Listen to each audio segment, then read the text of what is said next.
Hey guys, hope everyone's self-improvement journeys are going well. Hope you're all looking stylish. Today I want to do another self-improvement video.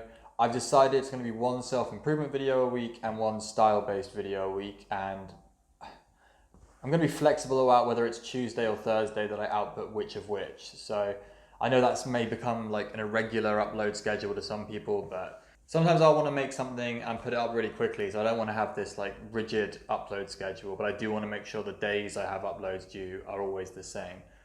Today we're going to talk about mentoring from the point of view of someone who is being mentored, someone who is being coached, as someone who has recently started consulting with people, and as someone who has gone through a couple of coaches in the past. I feel like I know quite a lot about this at this point in terms of how to spot good ones and how to interact as a client in that situation, or was it a pupil, I guess.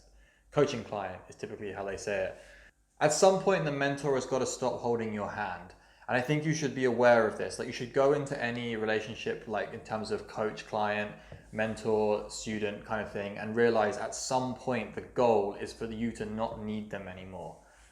I've seen accusations of certain companies within self-improvement communities, and that's a very broad like idea of a community where their design is more to get you hooked on products, and they'll just keep feeding you down the line and keep saying you need more help. Any coach or mentor that thinks you will always need their help is not a good one, in my opinion. They're not meant to be a therapist. Like with therapy and that sort of thing, you are meant to go and see therapists like regularly if you need them. Obviously, and certain people would argue that everyone needs one and everyone needs to go to regular therapy for certain things, like couples counseling, for example, or if you have like depression, etc. But with mentors, in terms of self-improvement, they should be able to get you the results, and then you should be able to jump off of their coaching and still keep replicating those results. It's similar in like bodybuilding and weightlifting. Like the coach should be able to get you to certain numbers, and then theoretically you should like know how to train. And obviously there are people that keep personal trainers on for motivation and for other things.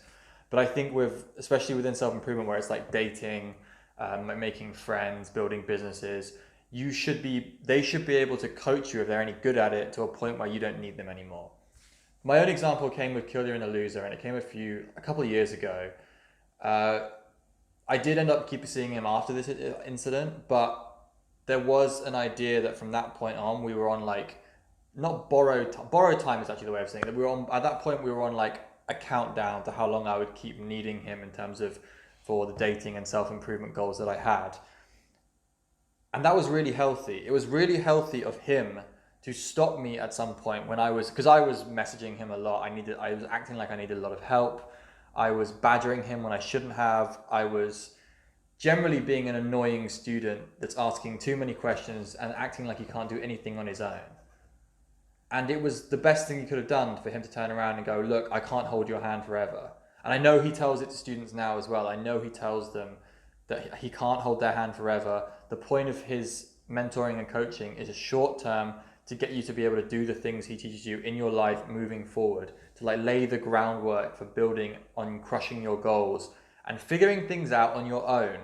That's another important point.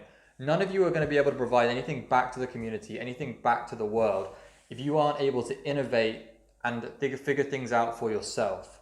Like, it's really a case a lot of the time in terms of like clients of throwing people into the deep end and letting them figure things out on their own. Even me with like my style consulting, I want guys to personalize their style. I want them to figure out what they like to wear. Because if I just hand them like their wardrobe, they might not feel very comfortable. They may not feel like it's them, even if they wear it a lot. Like, you've got to personalize it. I talk about personalizing with accessories. And I want guys to go out and figure it out to some extent on their own as well, so they understand how to build things moving forward. I don't just want to have to tell them everything, you know? I'm trying to teach them like frameworks for understanding how to build outfits. I'm trying to teach them like how to follow trends, who to follow on Instagram. Just little things that will actually build them to actually figure stuff out and then build their own wardrobe, you know?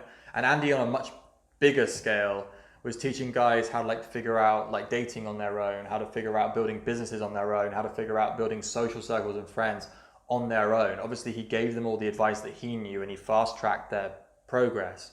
But it's about building this like groundwork of innovation, like inspiring innovation and teaching them the skills they need to move forward with their lives.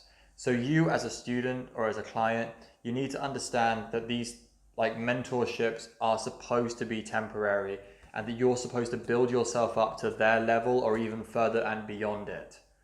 And that was the whole point of this video. I hope you all take this information and go out there and crush your goals, and look out for my style vid this week. Peace out.